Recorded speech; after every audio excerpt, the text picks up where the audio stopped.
Hello, hello, hello.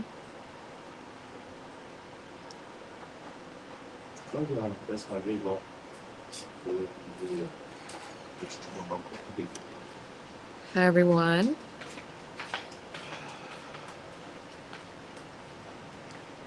All right, I think we are live on both, so I'm going to go ahead and get started because you can always come back and watch the recording. Um, Welcome to S.O.S Live Systems, Operations, and Scaling. I'm Jasmine. I am a fractional COO who specializes in fixing client onboarding.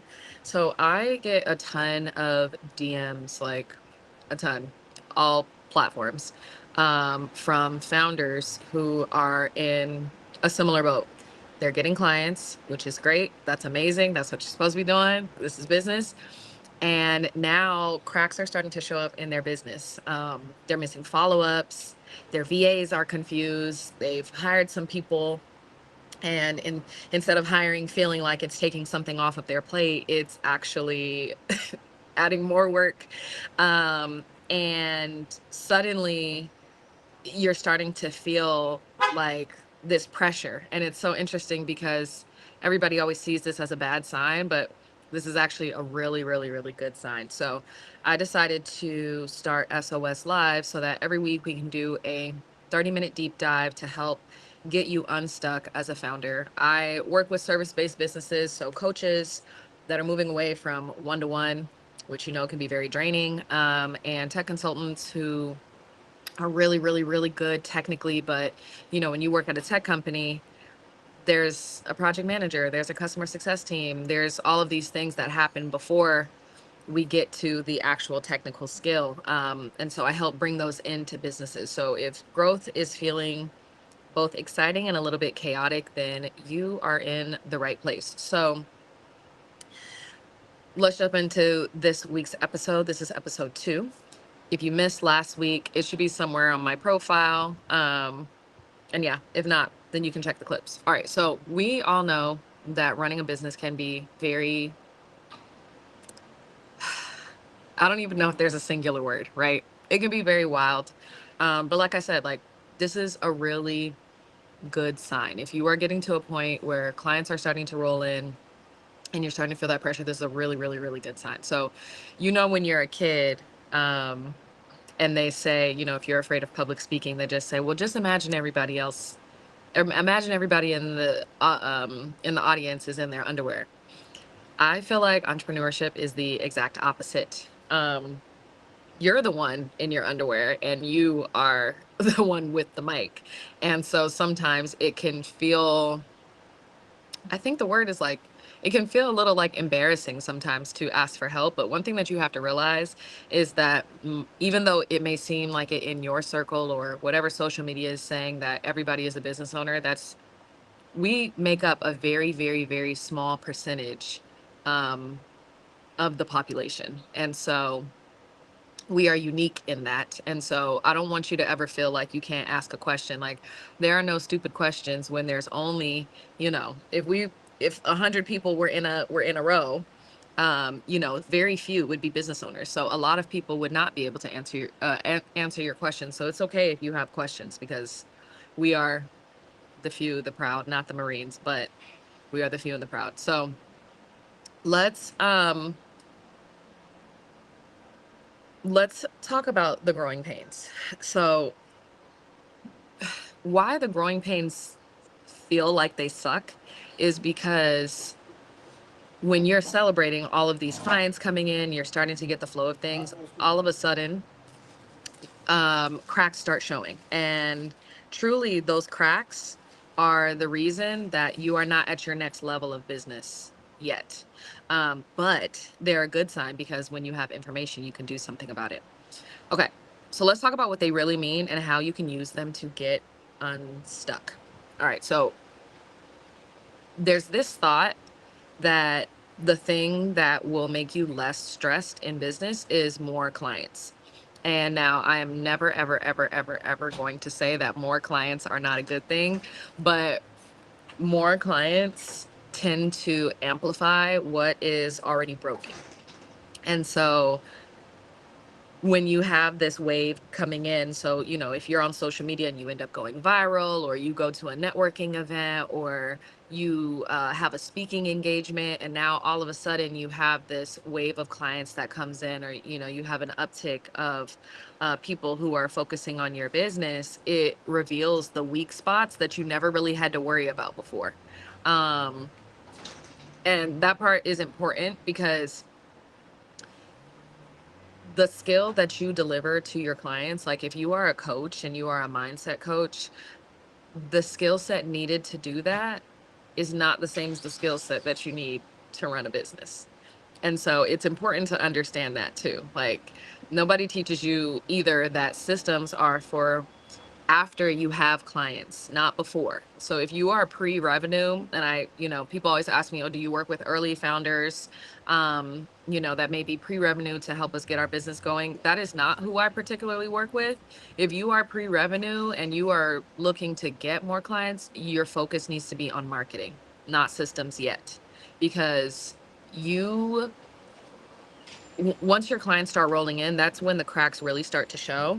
And that's when systems matter. And honestly, you want to be able to build systems that mimic your behavior and refine your behavior, rather than trying to kind of get yourself in like a robotic mode where you're trying to remember, oh, well, what's step one? Oh, what's step two? And it's easier to build a system that mimics your behaviors, but just refined. So that's another reason why you want to make sure that you have some clients first before you start building systems. So don't let systems be the reason that you're like, oh, well, I don't want my business to do well. That is fear talking.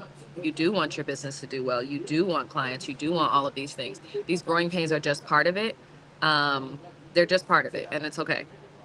So if you're here and you're feeling like the growth in your business is overwhelming you, you are not failing. That means that you are actually on the right track. Okay, so let's talk about what to do about it. All right, now you should have systems in all functions of your business, but I am going to zoom in on client onboarding, because if you have clients, their experience is just as important as what you deliver to them. So that white glove service is going to be your competitive advantage over companies who are providing the same service, right? So if there is two restaurants right next to each other, and when I walk in, the first one, everybody says, hey, how's your day? Blah, blah, blah. And the other one don't say nothing to me. Well, guess where I'm not going? And it don't matter. Now, at this point, I personally don't care if the food is better at the other place, because, it's only certain cuisines I'm okay with, the customer service not being good. Like, it has to be so, so good if your customer experience is not good, right? And yeah, just you you get a lot more grace, and a lot better reviews as well, a lot better testimonials when your clients feel like, dang, as soon as I walked in, like they were ready for me. I always knew what was going on, etc. So we're going to zoom in on client onboarding for that reason. All right, so there's 3 steps that you are going to take to make sure that your growth does not crush you, and instead it sets you up for scale. So the first thing that you need to do is audit the journey. In this sense, we're talking about client onboarding. So you want to audit your client journey. And when I say audit, right? When I say audit, if you have younger siblings, if you have kids under 10, there's a difference between when they say that they took a shower and when you go in and check behind the ears, behind the neck, behind the knees, right? That is an audit, not just being like, oh, you said you did it. Okay, cool. So I don't want you to think about it. I literally want you to walk through it as if you are a client, or get somebody else like to do it for you, but watch them and really understand every single step that they need to take and all of the things that they can experience in this journey. Okay. I know in the age of I know in this digital age, we always want to just jump to AI. We always want to outsource. We always want to do this. Y'all, I, I hope I'm not the first one to tell you, you're going to have to do some things manually. And there's a lot of benefit in doing certain things manually. So when we talk about auditing the client journey, this is something I would not recommend that you outsource in the beginning. Okay. What you need to do is walk through it yourself. You need to get somebody that you trust to go through it, and you are seeing what they're doing and picking up those things, or you need to record your screen. So as you're doing certain tasks, and this goes for all parts of the business, but especially with, client onboarding, you need to record your screen so that you can really see, is your mouse going to the correct spots? You know what I mean? Was that an easy process? Like, you can start to see all of the thinking and the hesitation that exists within your process. Okay. You don't want to skip you don't want to skip all the shortcuts that you take, because you taking all of these shortcuts and skipping those is the exact reason why your employees struggle later. So if you feel like you hired somebody and they keep getting stuck and you like, bruh, like, why can't you, da da da da, cool. That's probably because you didn't mark down every single thing that you were actually doing. Okay. So after you audit that process, I want you to ask yourself, where does this feel clunky? Where does the client feel ignored? Where does the client feel confused? Right? You're taking notes on all of these. And remember, this data is not to shame you. Data is about information so that you can do something different. Right? A lot of people have told me, like, I don't look at my data because when I look at the data, I feel bad. When you look at your data, you should feel empowered because you know exactly what's going on. Right? Like, nothing should be coming out of anywhere because you have your data, because you're paying attention to these things. All right. So step number 1, like we just talked about, is to audit your client journey. Okay. Step number 2 is to document the bottlenecks. Okay. You need to document the bottlenecks. Spoiler alert. And then again, I'm going to keep saying this. Data is your friend. Data gives you knowledge. Okay. Data is not something to feel shameful about, because sometimes when you go to document these bottlenecks, you may find that you have been contributing to some of the bottlenecks, and that's okay, because now that you have data, you can do something different. Okay. So step number 2, document the bottlenecks, not just the tasks. A lot of people just list the task, send the invoice, send the contract, send the welcome email. But the bottlenecks are sometimes like in those nuances. They're in those nuances. Okay. So use a whiteboard. I love to use like my kitchen table, long kitchen table, 6 feet, cool, 6, 8 feet, and then be able to put post-its down and be able to see exactly what's going on, to be able to pick it up and move it to a better spot, to be able to be like, actually, we didn't actually do this. Even though I feel like I was doing it, I wasn't actually doing it, and then be able to add in things. If you are more of a virtual person, um, you can have this same capability on softwares like Miro or Lucid Charts. Both are good. Use a whiteboard so you can, erase, move things. Whatever is going to keep you honest is what you need, right? So you need to be asking yourself for each of these. Am I relying on my memory for this? Am I assuming that my VA knows what's next, right? So much stuff lives in our head as founders. My brain be moving a million miles a minute, right? But we have to be able to slow down our thoughts for a second and realize, what is it that we just know, and we know because we have more information, or what is actually clear. And so these things may be, where bottlenecks and breakdowns are actually occurring. Okay. So really get into the nitty gritty. All right. The third thing, and honestly, y'all, this I think personally is the most important part, because if somebody understands the outcome, there's a million ways to skin a cat, right? So step 3 is defining done. Tech consultants, you're probably already familiar with definition of done. If are familiar with software development lifecycle, if you're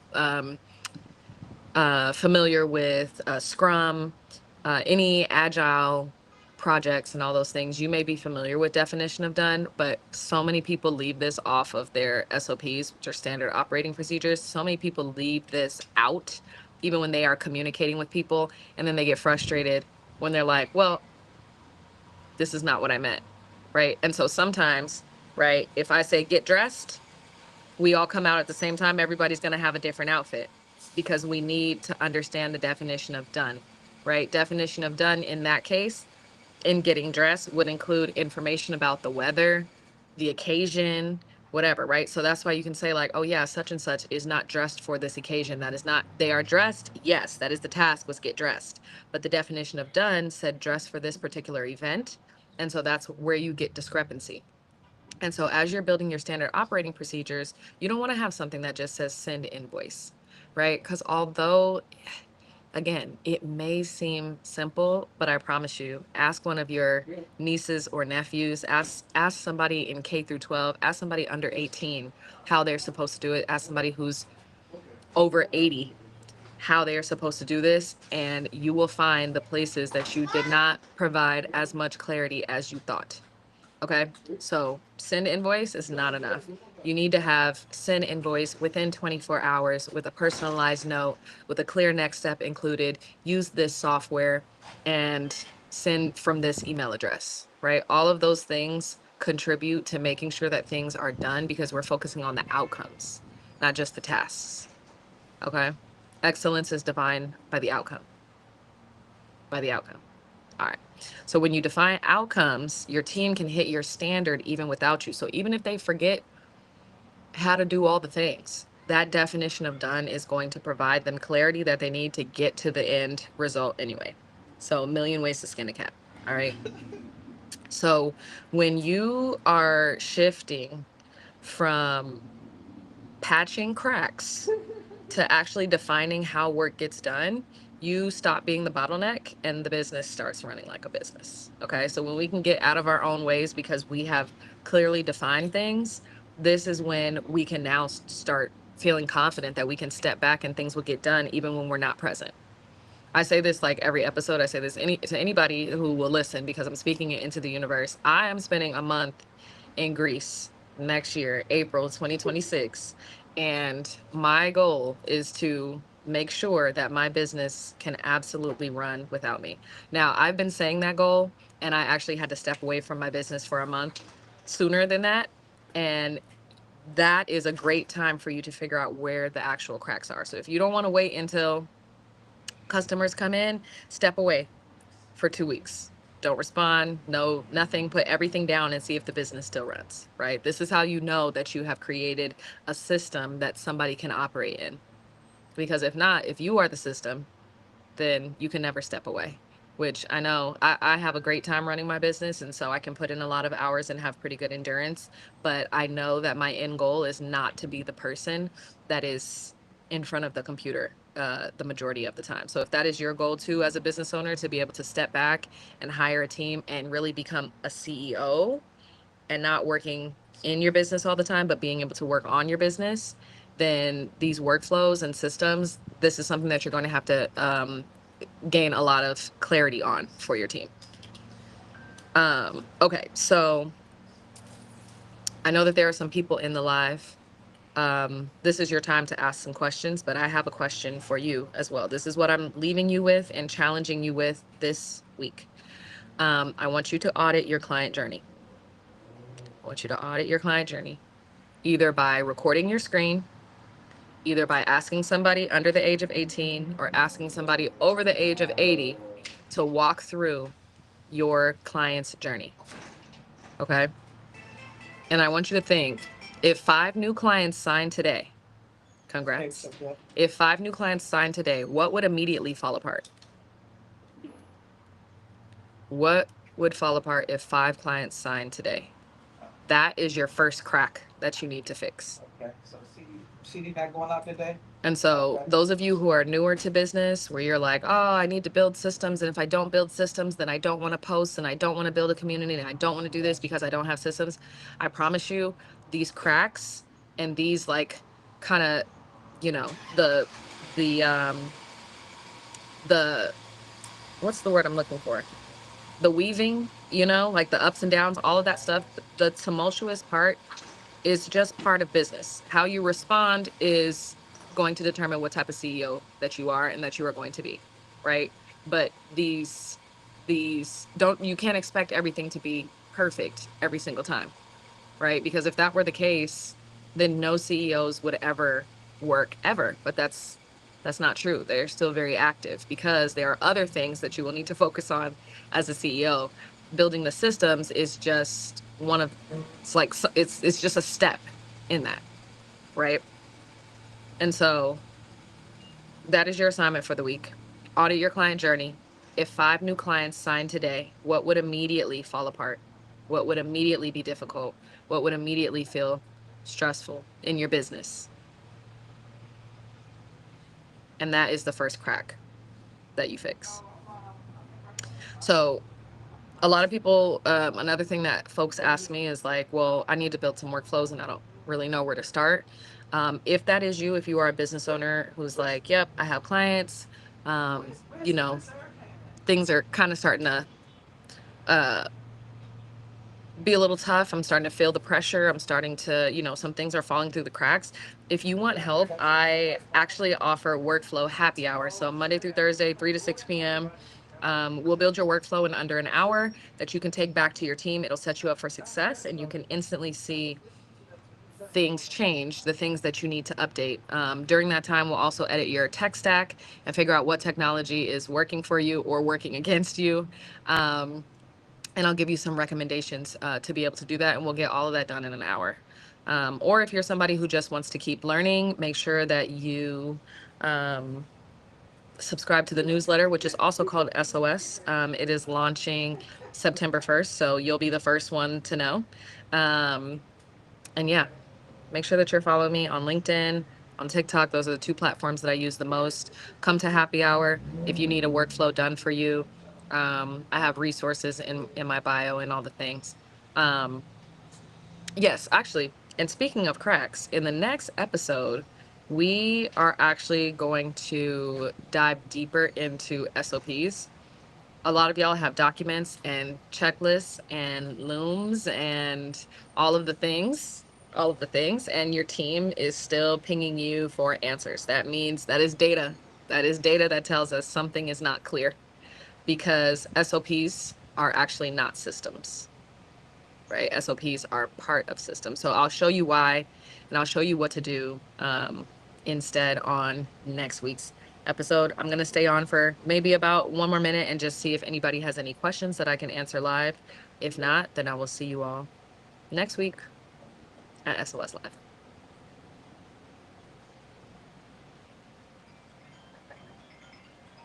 Right.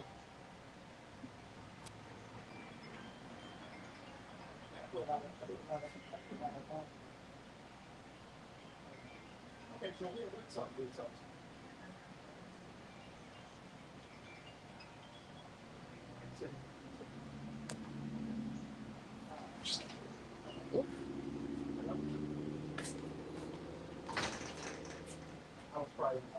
Hey, I'm getting something.